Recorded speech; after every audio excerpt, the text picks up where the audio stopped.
नमस्कार दोस्तों, स्वागत है आप सभी का अपने स्टडी प्लेटफॉर्म RS Academy 24 में। आज की वीडियो में हम जानेंगे भारतीय संविधान के प्रमुख अनुच्छेद। इस वीडियो में हम बात करेंगे अनुच्छेद क्रमांक 1 से लेकर 50 तक। तो चलिए साथियों शुरुआत करते हैं आज की इस क्लास का पहले अनुच्छेद के साथ। तो सबसे पहले हम देखेंगे कि संविधान के प्रमुख अनुच्छेद। तो सबसे पहले बात होती है संघ और उसका राज्य क्षेत्र की।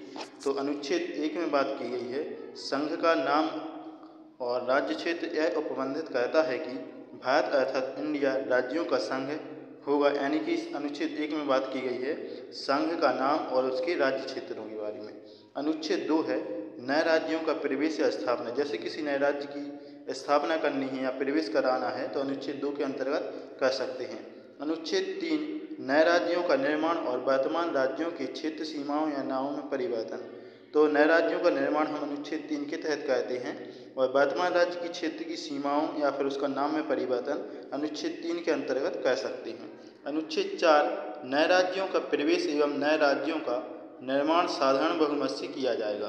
तो अनुच्छेद 4 बात कहता है कि नए राज्यों का प्रवेश एवं नए राज्यों का निर्माण किससे किया जाएगा? साधारण बहुमत से किया जाएगा। अगला है नागरिकता यानी सिटीजनशिप। तो सिटीजनशिप में अनुच्छेद 5 से लेकर 11 की बात होती है। अनुच्छेद 5 में संविधान के प्रारंभ पर नागरिकता। अनुच्छेद 6 में पाकिस्तान से भारत को प्रव्रजन करने वाले कुछ व्यक्तियों के नागरिकता के अधिकार, यानी पाकिस्तान से जो भारत में आए हैं उनको नागरिकता देने की बात अनुच्छेद 6 में की गई है।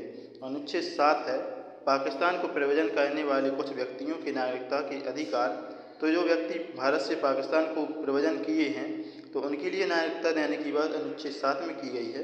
और अनुच्छेद 8 भारत के बाहर रहने वाले भारतीय उद्भव के कुछ व्यक्तियों के नागरिकता के अधिकार, यानी भारत से बाहर रहने वाले कुछ व्यक्तियों की नागरिकता के अधिकार अनुच्छेद 8 के अंतर्गत। अनुच्छेद 9 विदेशी राज्य की नागरिकता स्वेच्छा से अर्जित करने वाले व्यक्तियों का नागरिक न होना। यानी कोई व्यक्ति यदि अपनी स्वेच्छा से विदेशी राज्य की नागरिकता हासिल कर लेता है तो उसे भारतीय नागरिकता न दी जाएगी। अनुच्छेद 10 नागरिकता के अधिकारों का बना रहना, यानी नागरिकता के जो अधिकार हैं वो बने रहें। अनुच्छेद 10। अनुच्छेद 11 संसद द्वारा नागरिकता के अधिकार का विधि द्वारा विनियमन किया जाना। अगला है मूल अधिकार। तो मूल अधिकार की बात अनुच्छेद 12 और 13 में की गई है, जो फंडामेंटल राइट हैं। अनुच्छेद 12 बात कहता है भाग 3 के प्रयोजनों के लिए राज्य शब्द को परिभाषित किया गया है। तो राज्य शब्द की परिभाषा अनुच्छेद 12 में दी गई है। अनुच्छेद 13 मूल अधिकारों से असंगत या उनका अल्पीकरण करने वाली विधियों का शून्य होना। अगला है समता का अधिकार। तो समता का अधिकार यानी राइट टू इक्वलिटी। अनुच्छेद 14 विधि की समक्ष समता तथा विधियों का समान संरक्षण, यानी समान समता और विधियों का समान संरक्षण। अनुच्छेद 15 धर्म, मूल वंश, जाति, लिंग या जन्मस्थान के आधार पर विभेद का प्रतिषेध। अनुच्छेद 16 लोक नियोजन के विषय में अवसर की समता। अनुच्छेद 17 अस्पृश्यता का अंत यानी छुआछूत का अंत करता है। अनुच्छेद 17 VIP है। अनुच्छेद 18 उपाधियों का अंत। अगला है स्वतंत्रता का अधिकार यानी राइट टू फ्रीडम। अनुच्छेद 19 के अंतर्गत वाक स्वतंत्र आदि विषयक कुछ अधिकारों का संरक्षण, यानी वाक स्वतंत्र का मतलब होता है कि व्यक्ति अपनी स्वतंत्रता के साथ कुछ भी बोल सकता है। अनुच्छेद 20 अपराधों के लिए दोषी सिद्ध के संबंध में संरक्षण। तो अनुच्छेद 21 की बात करें जैसे कि प्राण और दैहिक स्वतंत्रता का संरक्षण, यानी दैहिक स्वतंत्रता का संरक्षण अनुच्छेद 21। अनुच्छेद 21 का में बालकों को 6 से 14 वर्ष को शिक्षा का अधिकार 86 में संविधान संशोधन अधिनियम 2002 द्वारा अंतः स्थापित किया गया है। 21A में। अनुच्छेद 22 कुछ दशाओं में गिरफ्तारी और निरोध से संरक्षण। अगला है शोषण के विरुद्ध अधिकार यानी कि राइट अगेंस्ट एक्सप्लोरेशन। अनुच्छेद 23 मानव के दुर्व्यवहार और बलात्श्रम का प्रतिषेध। अनुच्छेद 24 कारखानों आदि में बालकों में नियोजन का प्रतिषेध, यानी 14 वर्ष तक के बालकों पर लागू, यानी 14 वर्ष से कम उम्र के बालक कारखानों में काम नहीं कर सकते अनुच्छेद 24 के अंतर्गत। इसके बाद है धर्म की स्वतंत्रता का अधिकार यानी right to freedom of religion. अनुच्छेद 25 अंतःकरण की ओर धर्म के अबाध रूप में मानने, आचरण और प्रचार करने की स्वतंत्रता। अनुच्छेद 26 धार्मिक कार्यों के प्रबंधन की स्वतंत्रता देता है। कौन सा? अनुच्छेद 26। अगला है शोषण के विरुद्ध अधिकार यानी अगला अनुच्छेद 27 है किसी विशिष्ट धर्म की अभिवृद्धि के लिए करों की संख्या के बारे में स्वतंत्रता। अनुच्छेद 28 कुछ शिक्षा संस्थाओं में धार्मिक शिक्षा या धार्मिक उपासना में उपस्थित होने के बारे में स्वतंत्रता। अगला है संस्कृति और शिक्षा संबंधी अधिकार यानी कल्चर एंड एजुकेशनल राइट। तो अनुच्छेद 29 अल्पसंख्यक वर्गों के हितों का संरक्षण करता है। कौन सा?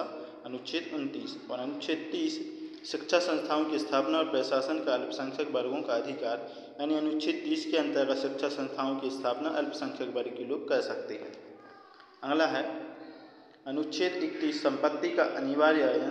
44 में संविधान संशोधन अधिनियम 1978 द्वारा इसको निरसित किया गया है, यानी हटाया गया है संपत्ति के अधिकार को। अगला है संवैधानिक उपचारों का अधिकार यानी राइट टू कॉन्स्टिट्यूशनल रेमिडीज। अनुच्छेद 32 भाग 3 द्वारा प्रदत्त अधिकारों को परिवर्तित करने के लिए उपचार। इस अनुच्छेद द्वारा प्रदत्त मूल अधिकार को डॉक्टर भीमराव अंबेडकर ने संविधान की आत्मा कहा है। तो अनुच्छेद 32 को संविधान की आत्मा किसने कहा है? डॉक्टर भीमराव अंबेडकर जी ने। अगला है अनुच्छेद 33 भाग 3 द्वारा प्रदत्त अधिकारों का बलों आदि को लागू होने में रूपांतरण करने संसद की शक्ति।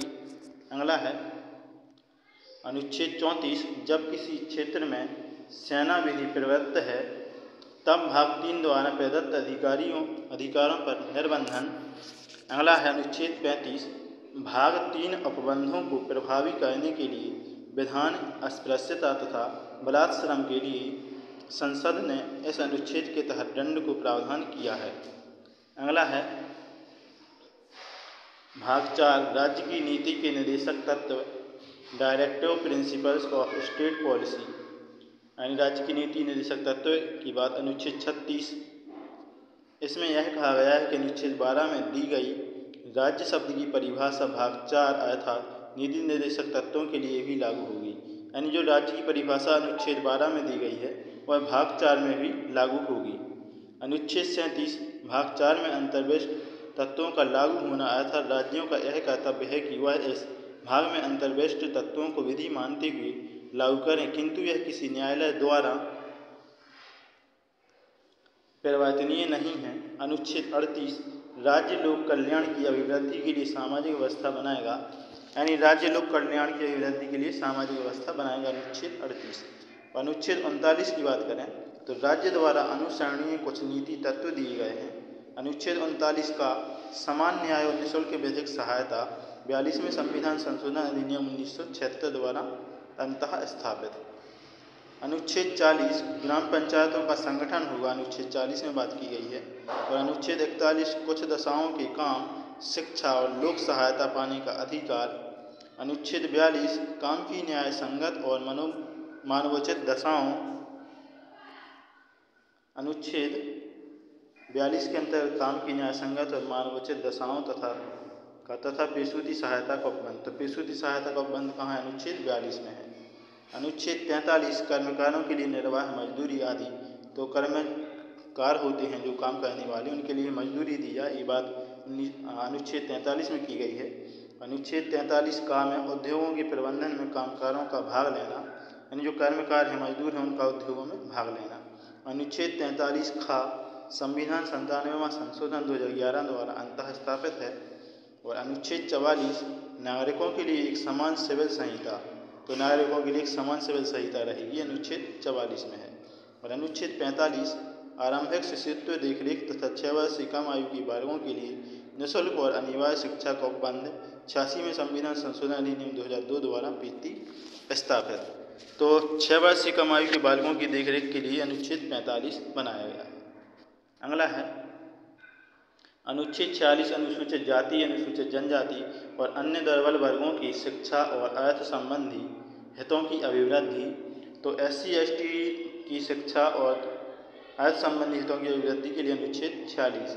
तो अनुच्छेद 47 की बात करें तो पोषाहार स्तर और जीवन स्तर को ऊंचा करने तथा लोक स्वास्थ्य में सुधार करने का राज्य का कर्तव्य है।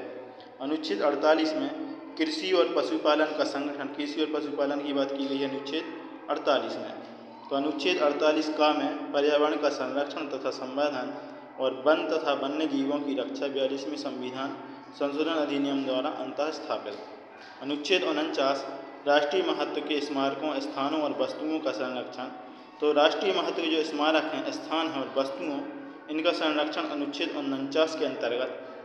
अगला है अनुच्छेद 50 कार्यपालिका से न्यायपालिका का पृथक्करण। तो कार्यपालिका से न्यायपालिका अनुच्छेद 50 के द्वारा अलग होती है। और अनुच्छेद 51 अंतर्राष्ट्रीय शांति और सुरक्षा की अभिवृद्धि। तो अंतर्राष्ट्रीय स्तर पर शांति और सुरक्षा की अभिवृद्धि अनुच्छेद 51 और अनुच्छेद 51 का मूल कर्तव्य दिए गए हैं। तो चलिए साथियों, ये थे हमारे भारतीय संविधान के प्रमुख अनुच्छेद। आई होप आपको ये क्लास अच्छी लगी होगी। तो हमारे चैनल RS Academy 24 को सब्सक्राइब करके बेल आइकन को प्रेस कर लें और वीडियो को लाइक कमेंट शेयर कर दें, जिससे आने वाली सभी क्लासेस की नोटिफिकेशन आपको मिल जाएं। इसी के साथ जय हिंद, वंदे मातरम।